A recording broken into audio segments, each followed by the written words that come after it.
Most people think betrayal feels sudden, like a door slamming shut, like a clear moment where everything breaks. But real betrayal doesn't arrive loudly. It arrives quietly, patiently, disguised as trust. This story is inspired by real events. Names have been changed, some details simplified. What matters is not what happened, but how long it took to realize it. Ethan was the kind of man people felt comfortable around. Not impressive, not dominant, not loud, just steady. He listened more than he spoke. He remembered small details. He followed through. People trusted Ethan because he felt predictable, and predictability feels safe, at least at first. He lived a simple life. Routine mornings, routine work, routine conversations, nothing dramatic, nothing dangerous, which is why he never saw it coming. He met Marcus through work.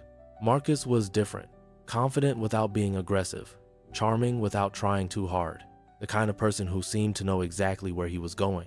Marcus noticed Ethan quickly, noticed his reliability, his consistency, his willingness to help without asking questions. They started talking, then collaborating, then depending on each other. It felt natural. That's how trust usually begins. At first, the favors were harmless. Covering a meeting, handling a call, signing off on a decision Marcus didn't have time for. Ethan didn't mind. Helping felt good, useful, necessary. Marcus thanked him often. Publicly, privately, Ethan felt valued. He told himself this was what partnership looked like. The first discomfort wasn't about money or responsibility. It was a sentence. "You're better at dealing with these things than I am." Marcus said it casually, almost like a compliment. Ethan accepted it without question. He didn't realize what it was doing. He didn't realize responsibility was shifting. Quietly, permanently, over time, more tasks landed on Ethan's desk. Decisions Marcus used to handle. Problems Marcus used to solve. Marcus was always busy, always in meetings, always putting out bigger fires. Ethan told himself it was temporary. That's what trust does. It explains things away. You don't question people you believe in. Others noticed before Ethan did.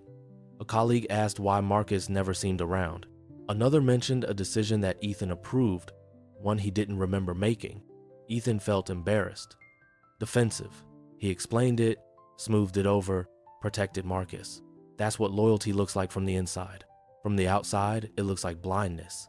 Marcus started coming to Ethan with problems, stress, pressure, consequences. He spoke about how much he trusted Ethan, how few people really understood him. Ethan listened, absorbed it, carried it. He didn't notice how heavy it was becoming. He didn't notice how often Marcus's problems became his own. One afternoon, Marcus asked Ethan to sign something. Just a formality, just to keep things moving. "I'll explain later." Ethan hesitated, just briefly. Marcus laughed, clapped him on the shoulder, said, "I wouldn't ask if it mattered." Ethan signed. That moment didn't feel important. That's why it was. Weeks passed, then months. Marcus became harder to reach, less available, more distant. Ethan noticed mistakes being traced back to him. Emails, approvals, decisions, things he didn't remember agreeing to. When he asked Marcus about it, the responses were vague, deflective, delayed. Trust doesn't disappear suddenly. It erodes. The realization didn't come with anger. It came with confusion. Ethan started reviewing old conversations, old messages, old decisions. Patterns appeared. Not coincidences, not misunderstandings, design. Ethan prepared what he would say, rehearsed it, softened it, tried to keep it reasonable. When he finally confronted Marcus, the response was calm. Too calm. Marcus didn't deny anything. He didn't apologize. He simply said, "You agreed to all of it." And technically, he had. The consequences unfolded slowly. Responsibility landed where the signatures were, where the approvals were, where the trust had been placed. Marcus stepped away, clean, untouched.